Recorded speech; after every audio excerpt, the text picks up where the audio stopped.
Chers auditeurs de Radio Taïwan International, Jean-Yves Heurtebise, maître de conférence à l'Université catholique Fulen à Taïwan, va vous présenter l'émission Géopolitique en Asie. Chers auditeurs de Radio Taïwan International, bonjour pour ce deuxième épisode de notre double mini-série sur Trump et Taïwan et sur les commentaires de Trump par rapport à Taïwan et sa politique chino-taïwanaise sur lesquels on va revenir. C'est donc le deuxième épisode. La dernière fois, donc la semaine dernière, nous avions un peu évoqué le background de cette politique sino-taïwanaise de Trump et évidemment depuis la semaine dernière il y a quelque chose qui a beaucoup changé, qui pourrait donc changer le destin du monde et les élections américaines, puisque Joe Biden s'est retiré, qui était à la peine dans les sondages.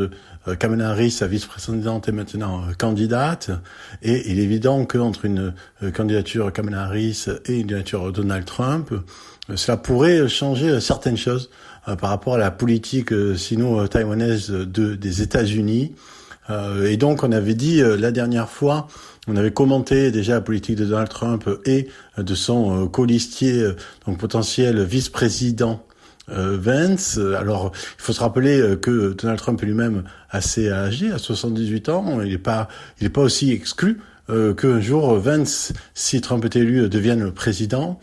Et il est sur une lignée extrêmement trumpienne, isolationniste, et par rapport notamment à l'Europe et par rapport à la Chine, une politique de containment, comme on dit, c'est-à-dire une politique qui vise à contenir la Chine, notamment par des moyens économiques, mais tout en refusant de s'engager, en fait, d'engager les États-Unis hors de son territoire national, puisque pour cette branche dure des républicains, la vraie menace américaine, elle se situe ni en Chine ni en Russie, elle se situe au niveau de la frontière avec le Mexique, au niveau des migrants. C'est la manière dont, en fait, les républicains ont reconstruit le narratif autour américain et la menace en la projetant non plus sur l'extérieur, mais sur le voisinage immédiat, en demandant de concentrer tous les efforts. Alors on sait que c'est en partie un récit, en partie inventé, non pas parce que les migrants ne franchissent pas la barrière en grand nombre, mais aussi parce que les républicains se servent de cet argument pour se faire élire et se sont opposés à des politiques proposées par Biden sur ce sujet pour le contrôle de la frontière, se sont opposés à celle-ci afin de laisser la situation un peu pourrir, un peu s'envenimer, puisque c'est leur sujet de prédilection. Et donc une politique de retrait par rapport à l'Europe, une politique de containment par rapport à la Chine, et donc une politique transactionnelle, comme on l'a dit avec Taïwan. Et donc quelle était cette phrase que l'on va ici commenter un peu plus. Donc Joe Biden donc se retirant, Kamala Harris potentielle maintenant candidate potentielle à l'élection. Il y a encore il y a encore les primaires démocrates, mais elle devrait être élue. Les chances entre les deux candidats se sont un peu rééquilibrées, et même le dernier sondage donnait Kamala Harris présidente. Alors on fera sans doute une autre émission sur savoir ce que ça changera si jamais c'était Kamala Harris et non pas Donald Trump, mais dans l'optique que c'était Donald Trump, son dernier donc commentaire sur Taïwan est intéressant en ce qu'il est erroné, et qu'en même temps il dit beaucoup de sa potentielle politique. Donc ce commentaire sur lequel on va revenir, cette phrase sur laquelle on va revenir, c'est donc Trump, comme on l'avait évoqué à la fin de notre dernière émission, de notre dernier podcast, de ce double podcast sur Trump et la politique sino-taïwanaise. C'est donc l'idée selon laquelle, en fait, les États-Unis seraient en fait dans une sorte de concurrence par rapport à Taïwan, concurrence aussi donc au niveau donc pas seulement par rapport à la Chine, mais concurrence aussi au niveau de Taïwan, qui est pourtant un des principaux alliés. Je veux dire, Taïwan a comme allié indéfectible les États-Unis. Du point de vue de Taïwan, c'est pas forcément négociable. Du point de vue des États-Unis, normalement, c'est pas forcément négociable, mais justement avec Trump, tout est négociable, tout se paye, tout a un coût.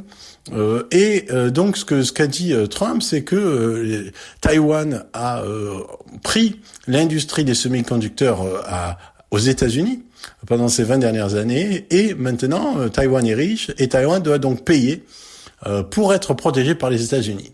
Alors cette phrase, elle est vraiment, comme la plupart des phrases de Trump, assez absurde, c'est-à-dire que il n'y a pas de traité de défense mutuelle entre Taïwan et les États-Unis, la politique des États-Unis par rapport à Taïwan, la politique actuelle, c'est la politique d'ambiguïté stratégique.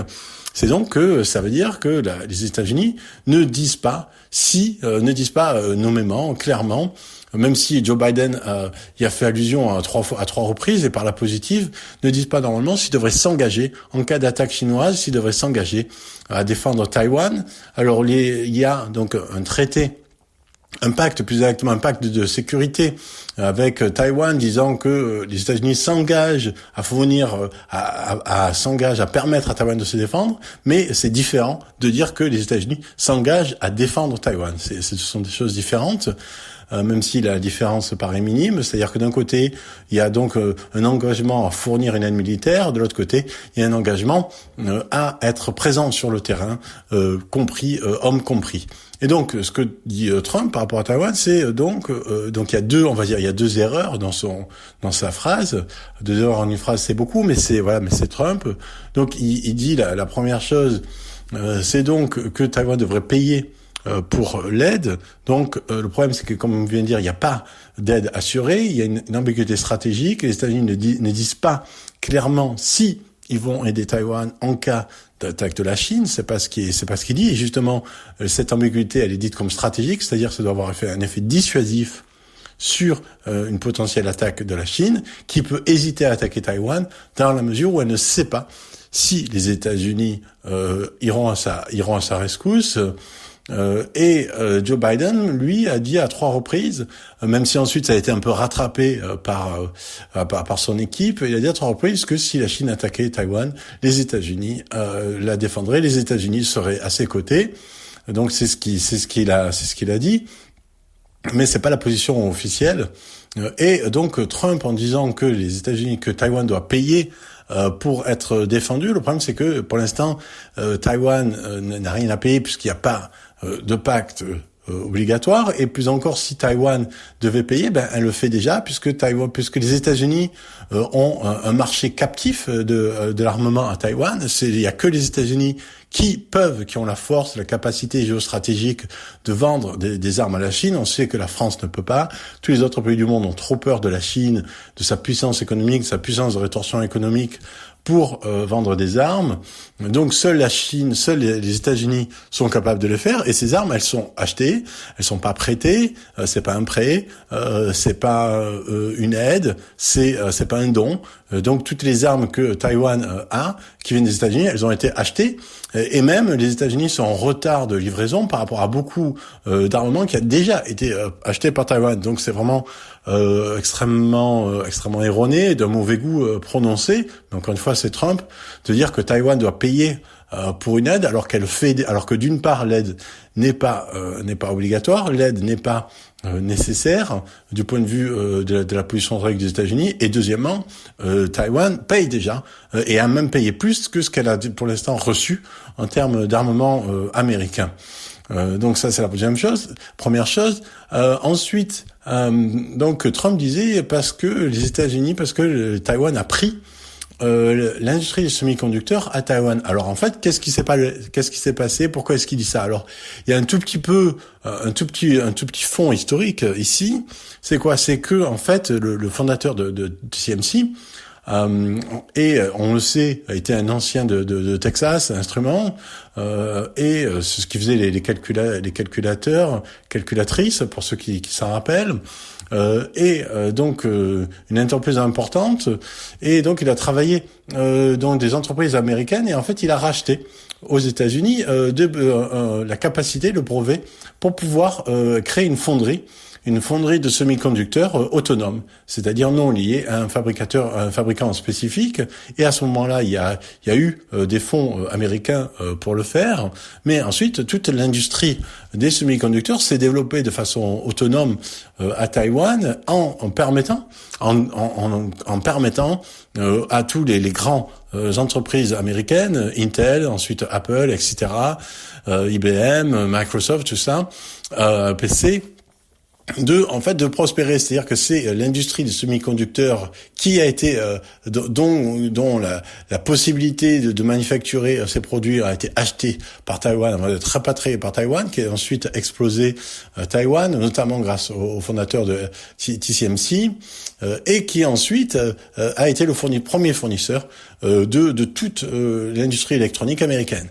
Donc Taïwan n'a pas volé l'industrie des semi-conducteurs, elle a acheté, ensuite elle a fait en coopération avec les États-Unis, et ensuite les entreprises américaines ont été les principales bénéficiaires de cette industrie de pointe taïwanaise. Et d'ailleurs, Taïwan n'a pas le monopole absolu, elle a le monopole sur les microprocesseurs de dernière génération, les plus développés, mais on dirait en masse, en qualité, elle a le monopole, mais en quantité, elle ne l'a pas au niveau mondial, au niveau de tout l'ensemble de toute la gamme de microprocesseurs. Donc, il n'y a ni Taïwan a volé, ni Taïwan a pris aux États-Unis, ni Taïwan n'a non plus un monopole qui exclurait les États-Unis du marché. Donc tout ça est complètement faux. Mais bon, encore une fois, c'est Trump. Donc ce qui ressort de ça, c'est encore une fois cette politique transactionnelle, disant ok, on aide que si vous payez aussi, que si vous mettez le prix. Mais le problème, c'est que Taïwan met déjà le prix. Taïwan est un point, on va dire fondamental de l'industrie américaine électronique, et qui fournit notamment les appareils militaires que Taïwan achète ensuite. Donc cette phrase est assez malvenue, et elle pourrait en fait faire le jeu de la Chine, qui dirait si Taïwan si vous estimez que vous êtes floué par Taïwan, pourquoi est-ce que vous devriez la soutenir? Alors qu'évidemment, le rapport des États-Unis à Taïwan, c'est pas qu'un rapport d'économie électronique, c'est aussi un rapport territorial, c'est aussi un rapport géopolitique. Taïwan, c'est comme on dit le sous-marin insubmersible de cette partie de l'Indo-Pacifique, et évidemment si la Chine prenait Taïwan, c'est plus que les semi-conducteurs, ce serait aussi une défaite globale pour les États-Unis, et évidemment, même si peut-être que cette défaite globale des États-Unis n'est plus en fait véritable, cette victoire globale ou cette projection globale des États-Unis ne semble plus être la priorité des républicains sous Trump, qui ont une politique plus isolationniste. Il faut voir ensuite ce qui va se passer dans les prochains mois pour savoir si telle sera vraiment la politique américaine vis-à-vis de Taïwan et de la Chine. C'était Jean Evertebise dans son émission Géopolitique en Asie pour RTI.